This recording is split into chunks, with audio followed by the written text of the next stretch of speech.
entrevista dessa semana está recebendo Leonardo Péricles, que é candidato à presidência da República do Brasil pela Unidade Popular. Péricles, qual é a principal proposta de vocês? Olha, primeiro agradecer pelo convite, Tayane, e saudar todos e todas também que estão nos assistindo. Nossas propostas, assim, primeiro nós somos o partido mais novo que existe no Brasil, foi registrado pegando assinaturas em ruas, praças, vilas, favelas. É um partido que conseguiu o apoio de mais de 1.200.000 pessoas.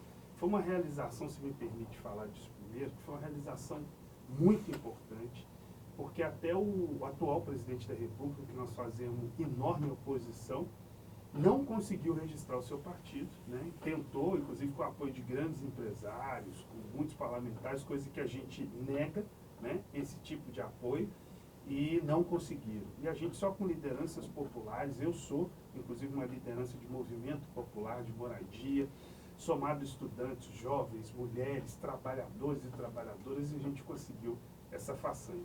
Então isso nos credencia para essa disputa eleitoral. Nós entendemos que não é possível mudar o Brasil sem implementar mudanças que a gente chama estruturais, as chamadas reformas estruturais, que nunca foram realizadas na nossa história. Nós somos um partido de esquerda e procuramos resgatar as bandeiras históricas. Então, exemplo, nós não saímos dessa profunda crise econômica que a gente está sem grandes investimentos na economia. E nós, tem um discurso aí neoliberal, dessa fase que nós vivemos desse sistema capitalista, que fala que, e para quem estiver nos assistindo, neoliberal é esse negócio de retirar direito, Estado mínimo, isso é um discurso, isso é uma baboseira. No final das contas, é para atender meia dúzia de grandes empresários muito ricos, banqueiros, etc. E nós entendemos que o problema do Brasil não é que não tem dinheiro, é que não sobra dinheiro. Então tem que tirar de algum lugar, e na nossa opinião tem que tirar dos muito ricos. Como? Com a dívida pública. Então, hoje o Brasil paga uma dívida que já foi paga várias vezes, consome de juros e amortização bilhões e bilhões do orçamento, muito mais do que se investe em saúde, educação, saneamento. Então, qual que é a nossa proposta? Suspender o pagamento da dívida pública e fazer auditoria, como está previsto na Constituição.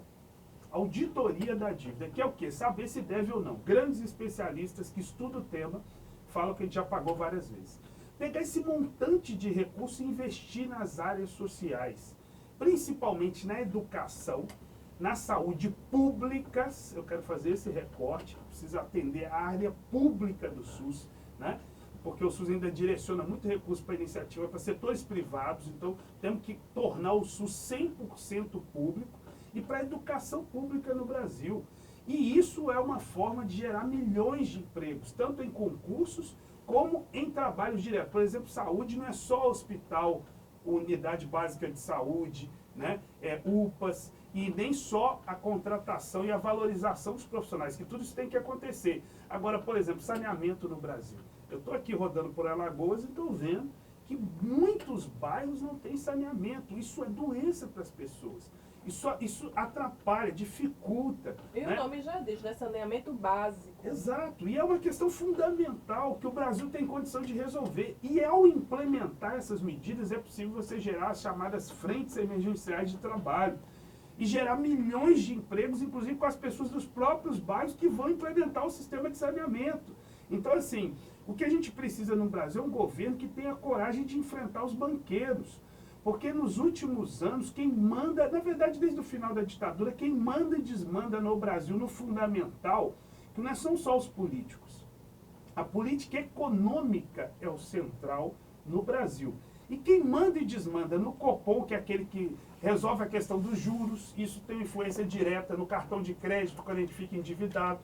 Quem manda e desmanda no Banco Central, que devia ser o setor que coordena os bancos, que coordena a política em relação monetária no Brasil. E aí os bancos mandam no Banco Central, ou seja, os bancos que Itaú, Bradesco, Santander, esses mandam, privados, e mandam no Banco Central e mandam no Ministério da Economia, que o Paulo Guedes é um banqueiro. Então os bancos mandam e desmandam no Brasil, somado ainda à grande ameaça que a gente tem à nossa já frágil democracia, com os generais que estão no governo Bolsonaro, que implementam, junto com o Bolsonaro, muitas medidas antipovo, de retirada de direitos. Então, nós somos daquele setor que pretendemos implementar isso e, a nossa opinião, tirar o Bolsonaro de imediato.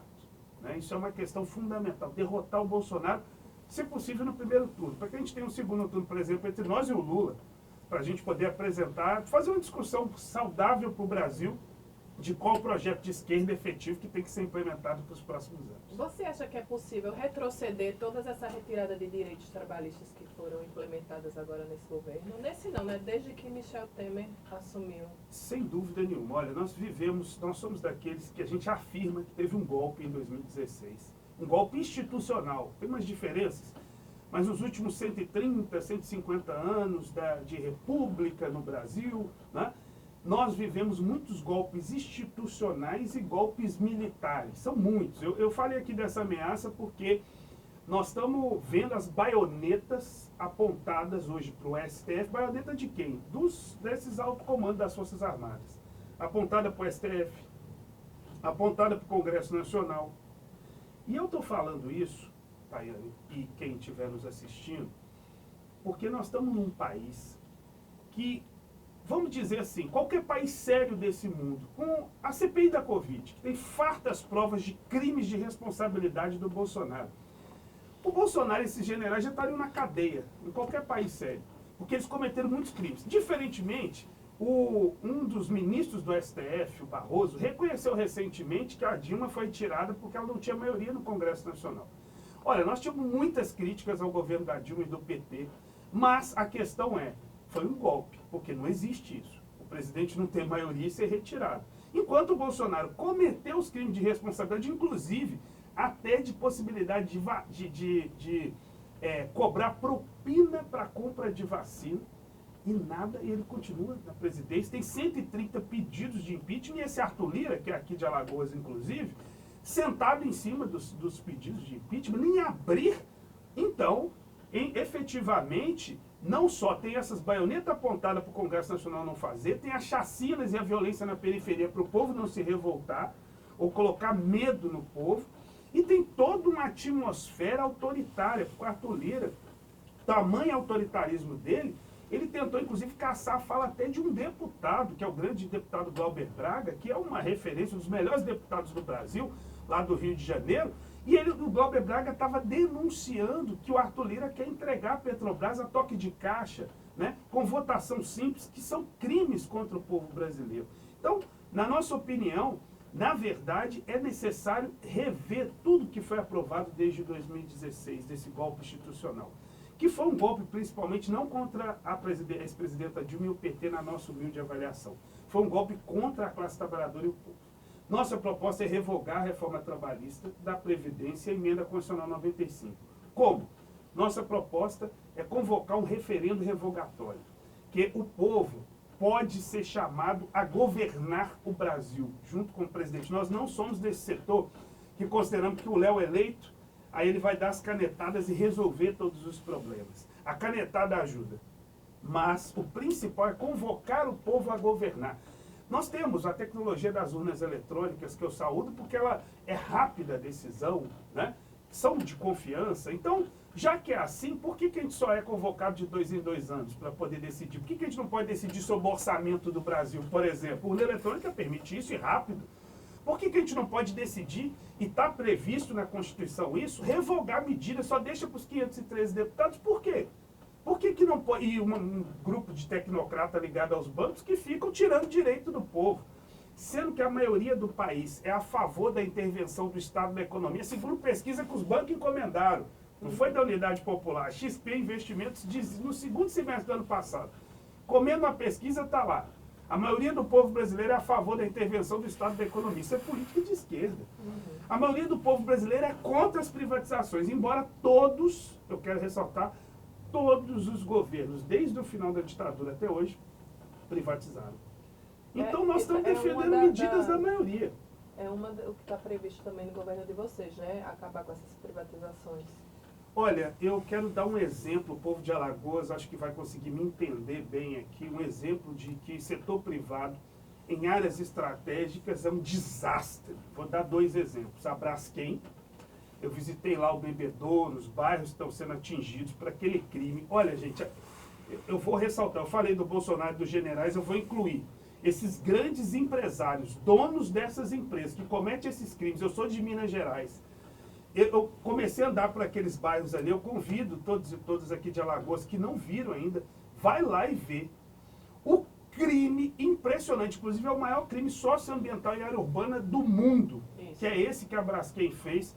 As casas das pessoas afundando, expulsou 70 mil famílias das suas casas. É um crime cultural, porque, enfim, tem patrimônio lá tombado, é crime ambiental. Eu vi lá 17 hectares de mangue prejudicado. Enfim, olha, é uma tragédia, mas no final das contas não dá para dizer simplesmente tragédia, é um crime. Porque aquilo foi feito por empresas privadas, uma empresa privada, e a era Braskem. previsível, né? E eu digo, qualquer país sério do mundo, esses executivos responsáveis e os governos, tanto em âmbito municipal, estadual e federal, deveriam também ser penalizados, responsabilizados e presos por um crime desse. E eu falo de Minas Gerais porque eu vi isso em Brumadinho, com a Vale. Então, o que eu quero dizer? Setores como minério e mineração, setores como transporte, que é o segundo que eu quero dizer. Veja o transporte de Alagoas, está todo mundo na mão de setores privados. Alimentação, áreas estratégicas, energia. Essas áreas são fundamentais, tão importantes, que não pode estar na mão do setor privado. Aqui em Maceió, a água também está privatizada, a distribuição de água. Essas áreas não podem, eu volto a dizer, elas não podem estar na mão do setor privado. E se alguém tem dúvida disso que eu estou falando, olhem para o mundo afora. Os países, por exemplo, da Europa, que começaram nessa onda, década de 90, cair nesse discurso neoliberal, que tem que privatizar tudo, entregar tudo, estão revendo isso, estão reestatizando água, energia. Por quê? Porque isso ameaça a soberania do país. Isso ameaça os interesses do povo do seu país. E aqui nós estamos vivendo um verdadeiro caos nessas áreas, porque está na mão do setor privado e setor privado. Eu não estou falando do pequeno, viu? Quem estiver nos assistindo, o pequeno empresário, ele faz parte desse processo de luta para mudar o Brasil. Eu estou falando dos grandes, tem uma diferença do pequeno para o grande. Vamos parar com esse negócio de que empresário é tudo igual. Não é. O dono da Braskem não é igual a dona Maria, dona da padaria da esquina. E eu estou dizendo que esses grandes, eles ameaçam o Brasil porque eles só pensam em lucro. E se quiser matar a gente, matam. Como é o caso da Braskem. Pessoas que suicidaram, pessoas que estão doentes. Imagina você ter sua casa lá, sua casa. Uma vida inteira. Entendeu? Uma vida inteira ser expulso por causa de uma irresponsabilidade absurda de uma empresa privada que só pensou em lucro. Só extraiu o salgema e o resto do povo que se lasque, sabe? Então, um governo sério tem que nacionalizar o nosso solo. O Brasil é muito rico. Essas riquezas têm que servir para o povo brasileiro, estão sendo mandadas para fora. E segunda questão, tem que estatizar as empresas. A Vale ser reestatizada. E empresas como a Braskem, que recebe rios de dinheiro público, tem que passar a ser pública. Está sob controle, inclusive, da população. Porque aí não vai ser a sanha do capital, do lucro que vai mandar, e sim a vida. Então, eu estou falando aqui de questões fundamentais e que a maioria do povo brasileiro é a favor da estatização, é contra as privatizações. Então, eu falei esse negócio dos referendos revogatórios e os plebiscitos, que são mecanismos que estão na Constituição, e o povo precisa ser consultado. Não pode, eu volto a dizer, gente, os deputados, tá bom, é importante que eles estejam lá, mas eles não podem mandar mais do que o povo brasileiro. O presidente da República não pode mandar mais que o povo brasileiro, e principalmente os grandes empresários no Brasil não podem mandar mais que o povo brasileiro. Nós estamos propondo um projeto nunca implementado no Brasil, que é enfrentar os muito ricos e falar para eles assim: vocês não vão mandar no Brasil. Nossa proposta é que o povo brasileiro mande, que a democracia seja efetivada. Porque se a maioria é a favor de várias dessas medidas que eu estou falando, por que elas não são implementadas? Né? Então, acho que isso é uma questão de fundo. Então, tem outra parte também que você fala da sua campanha, que é a reforma agrária, né? Para investir mais na agricultura familiar e na ecoagricultura, né? Também pensar no meio ambiente e não só no lucro do agronegócio, né? Que exporta tanto alimento e o povo passando fome aqui no Brasil. Eu falei aqui de um processo de geração de emprego, e a outra questão é a fome no Brasil. E aí nos traz várias reflexões, Tayane. Pensemos nós, números oficiais mostraram que mais da metade da população vive em insegurança alimentar. Tem o que comer hoje, amanhã já não sabe, depois de amanhã, a semana que vem. E 20 milhões de irmãos e irmãs brasileiros e brasileiras não têm o que comer por mais de 24 horas. Ou seja, isso é fome crônica. Enquanto isso, o agronegócio, né, o latifúndio, né, a parte modernizada do latifúndio, ela está batendo recordes de exportação de carne, de frutas da melhor qualidade, do café. Olha, eu sou de Minas Gerais, está lá no sul de Minas, um dos melhores cafés do planeta Terra, mas nem você, nem quem está nos assistindo em grande maioria, está caríssimo o preço do toma café. esse café. O que a gente toma é resto. Quem está tomando esse melhor café do mundo está lá em Paris, está lá em Nova York, está lá em Pequim. Então veja que situação. Né? Frutas, assim, eu tive aqui no norte de Minas, extremo norte de Minas, no Vale do São Francisco ali, que está na divisa da Bahia com Pernambuco, né? Enfim, frutas maravilhosas são mandadas para fora, a gente fica com o resto. É assim, o Brasil hoje funciona desse jeito. Quantas pessoas, assim, quem gosta de comer carne e não pode comer carne? Esse é o Brasil, tem mais cabeça de gado do que gente. Essa matemática não tem lógica, porque a gente produz tanto e é tudo da pior qualidade e mais caro. Onde eu quero chegar, que olha, na nossa humilde avaliação, o agronegócio, ele não serve, o latifúndio não serve ao povo brasileiro. Porque ganha rios de dinheiro, exporta, e o povo passa fome, está errado, sabe? E eu não sou contra exportar, o Brasil tem uma produção tão grande que vai ser possível, agora em outro molde, inclusive solidarizando com os povos que passam fome também da África, os nossos irmãos e irmãs da nossa América Latina. Qual é a nossa proposta? Você disse, a reforma agrária, que nunca foi implementada no Brasil e não tem, eu venho falando em todas as entrevistas, continuo repetindo aqui, que me apresentem qualquer projeto de país no mundo que se desenvolveu, que avançou, que se tornou potência sem ter feito reforma agrária. Me apresente qualquer um, porque aqui no Brasil começou a configurar que a reforma agrária é dos comunistas, que é coisa de comunista, que é socialista. Olha, eu digo que é mesmo, eu sou inclusive um comunista, porque nós é que temos coragem de enfrentar o latifúndio, junto com o povo brasileiro, enfrentar o agronegócio. Agora a questão é, até os Estados Unidos, esse setor da direita aí que gosta de ficar falando, essa reforma agrária, usa a bandeira, é de comunista, tá bom, os comunistas lá nos Estados Unidos tem alguma coisa de comunista, e lá teve uma guerra civil. O norte progressista dos pequenos produtores venceu o sul que era dos latifundiários, né? Tipos daqui, escravistas. Aqui, em termos gerais, o Sul venceu, digamos, não teve essa guerra civil, mas digamos assim, os latifundiários venceram, o que virou o Brasil. E os Estados Unidos só se tornou a potência que foi porque fez reforma agrária, que esse norte venceu, e os pequenos produtores foram a maioria. E o que isso significa, uma reforma agrária? Ela vai alimentar o mercado interno do país, vai permitir as pessoas se alimentar e acabar com a fome. Eu estou falando de acabar, não é ter um governo que vai distribuir migalha e as pessoas têm a noção que estão se alimentando, e aí vem o outro governo igual o Bolsonaro, e aí passa a passar fome de novo. Eu estou falando para extinguir a fome no Brasil. Olha, eu sou de um partido de esquerda, eu volto a dizer, para que a esquerda existe? É para ela superar essas mazelas do capitalismo. É para não se pautar só no que a grande burguesia, os ricos, fala que é possível. Eu estou aqui dizendo que nós estamos num país que tem um orçamento de 4,7 trilhões. É um país riquíssimo que impõe a pobreza para o seu povo. Nunca caiam nessa que o Brasil é pobre. O Brasil é rico com o povo submetido à pobreza. Então o que eu estou propondo? Que essa riqueza sirva ao povo brasileiro. Se Alagoas, nas terras de Alagoas, porque eu sou daqueles que me baseio no melhor governo que teve da história do Brasil. É o governo de Zumbi dos Palmares. Porque esse governo não tinha fome nem miséria.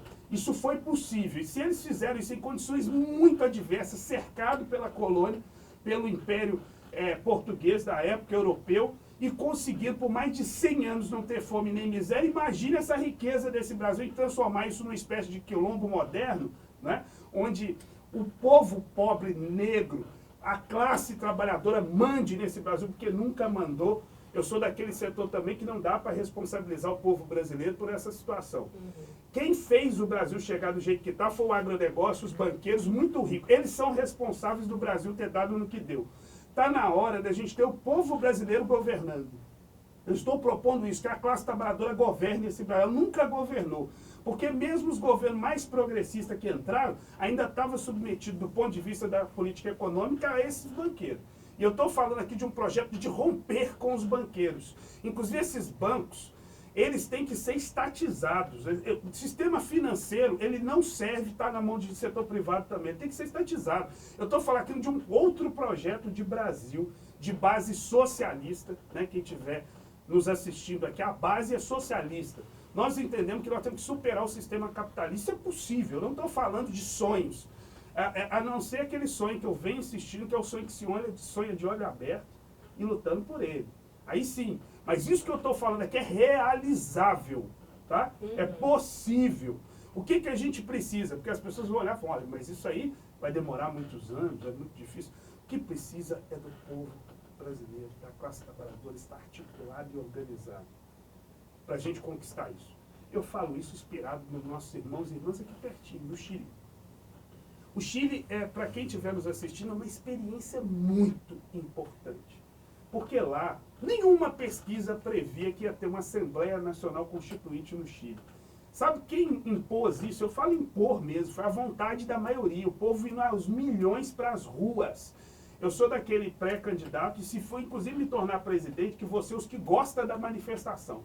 Eu acho que o povo brasileiro tem que ser incentivado a ir às ruas, aos milhões. Esse processo golpista que eu falei no início, como isso pode ser derrotado? Com o povo na rua. Não tenhamos medo disso, gente. A saída para o Brasil não é só eleger um presidente da República. Não vamos ficar nessa ideia messiânica. Vai vir um salvador da pátria. Entra e resolve tudo. Não existe salvador da pátria, nesse caso, a não ser o próprio povo. Então, nosso povo brasileiro tem que honrar a nossa história. E ir para as ruas aos milhões. Se a gente não fizer isso sob um projeto, esse projeto que eu estou apresentando aqui, do Brasil ser do povo brasileiro. Se a gente fizer isso, é possível mudar. Minha querida, se me permite esse negócio de tempo, as pessoas geralmente estão educadas a achar que o seguinte, tudo vai demorar muito. Os políticos, inclusive, dessa direita, esses fascistas, essa turma do Bolsonaro, esses reacionários, antipovo, fica dizendo que é uma coisa de muitos anos, que é cultural, inclusive gente de esquerda fica repetindo isso. Eu vou dar um exemplo, o projeto de alfabetização que o Paulo Freire desenvolveu no Brasil. E que é um exemplo para o mundo inteiro. Sabe quanto tempo demora para você alfabetizar uma pessoa? Em 2 meses. Em 2 meses. É possível, se um governo que tenha compromisso com a educação entra no governo e fala, nós vamos erradicar o analfabetismo no Brasil. Em 6 meses, eu vou dar mais tempo, 6 meses é possível não ter mais nenhum analfabeto no Brasil. Precisa alguém dar o primeiro passo. Eu não estou, volto a dizer, não estou falando de sonho, isso é realizável. Sabe? Em 1 ano é possível ter saneamento do Brasil inteiro. Nenhuma comunidade mais não ter saneamento em 1 ano.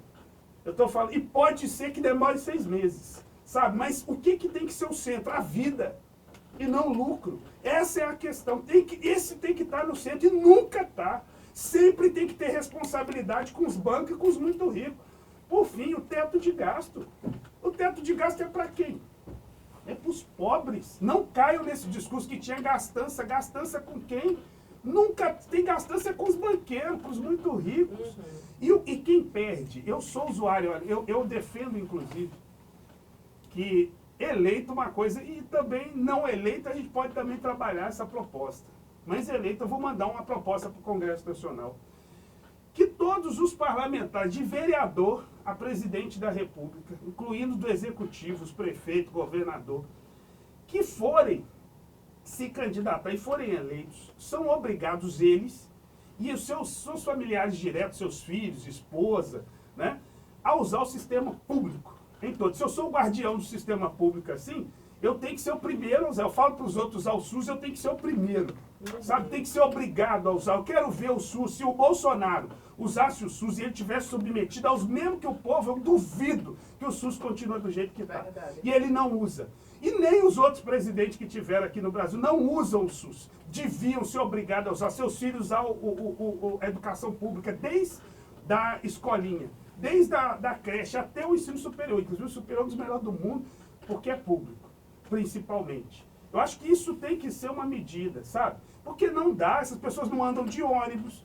Então, para ele, deixa rolar, andando de helicóptero igual o Bolsonaro, ainda fica fácil. Não reconhece a realidade do povo. Eu acho que tem que usar o sistema que o povo usa, sabe? está submetido à mesma vida que o povo vive. Aí eu quero ver as coisas ficarem do jeito que está.